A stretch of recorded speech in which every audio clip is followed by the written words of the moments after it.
Hello.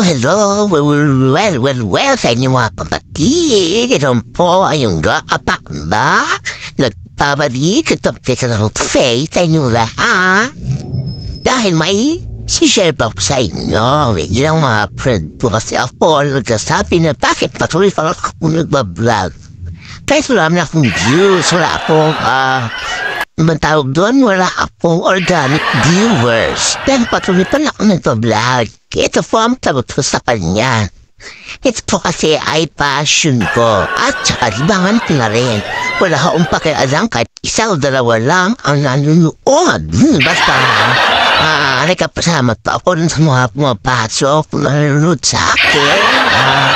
At binabalikan ko naman rin po silang buong puso. Dahil talagang bigyan ko nilang oras at oras ng video mo. So, lagi pang ginagawa ko sa kanila. Sinasukrihan ko rin po ng mula sa puso ko. So kahit po wala akong viewers, kahit paano, ano pa yan, basta po, makasiyahan ko ng makapag-post ng mga videos. Yan lang po.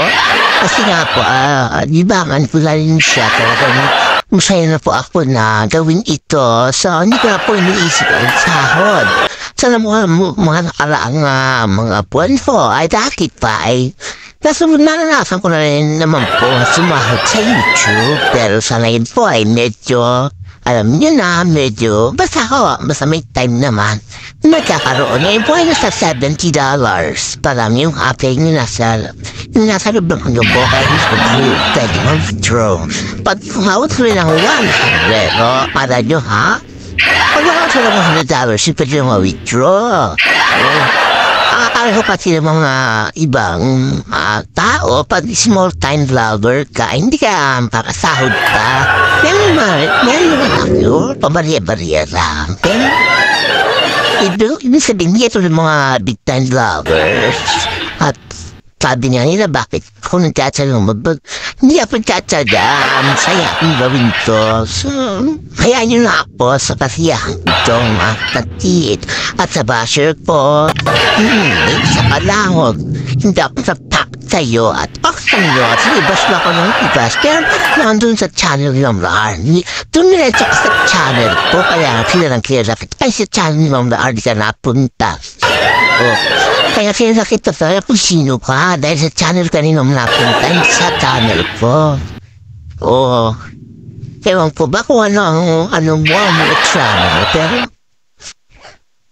gusto ko lang pili para tingnan sa mga vlogger na huwag kayong mahulan ng pag-asa. Tuloy lang po, malunod sa inyo ngayon.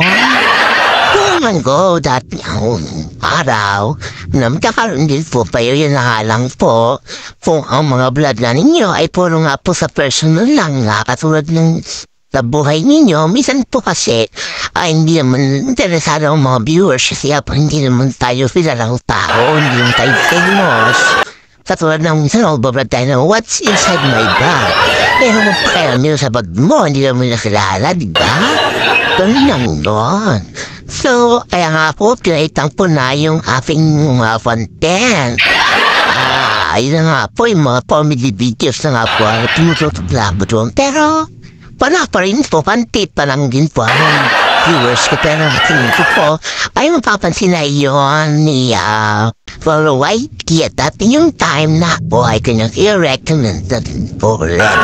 Katulad yung dati, i-recommend na po yun sa mga videos po na tungkol sa mga hindi ba po tutorial kasi hindi mo sa ako marunong siya sa mga editing, sa mga anik-anik. Kasi po na ganun pa ako dati, medyo gumanda ko yung aking yung aking anong tawag ko. Basta, parang bis ko nung lumaki ko, sumasado ko ng maganda noon. Tapos ayun na ho, windang-windang na. So, gusto ko parating sa mga baguang YouTuber, go lang. Go na kayo. Huwag niyong pansinin yung mga nagsasabi sa inyo na tumigil na kayo. I-enjoy niyo lang. Dating time na magpawagi rin kayo.